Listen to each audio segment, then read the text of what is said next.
Madam, মাসুক নামের একটা লোক আপনার সাথে দেখা করতে আসছে, ওদের দাঁড়ানো আছে। শাড়ি পরা অবস্থায় তোমাকে আগে কখনো দেখিনি। আপনাকে এরকম ফর্মাল গেটআপে প্রথম দেখলাম। কেমন আছো? ভালো, আপনি? ভালো। লেবু, আমার একটা চাকরি হয়েছে, খুব ভালো চাকরি। অভিনন্দন, কিন্তু আগে জানাননি কেন? জানাতেই তো আসলাম।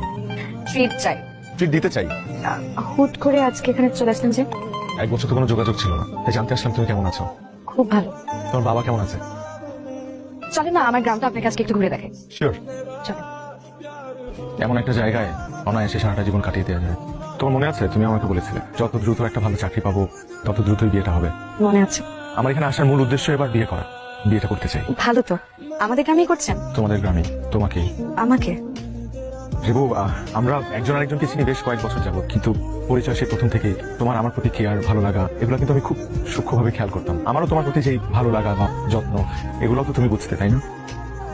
দেখেন, আমার মনে হয় আপনার কোনো মিসআন্ডারস্ট্যান্ডিং হচ্ছে। আমি সবসময় আপনাকে আমার গার্জিয়ান হিসেবে দেখেছি, এর বাইরে কোনো ফিলিংস আপনার জন্য আমার নেই, ছিল না।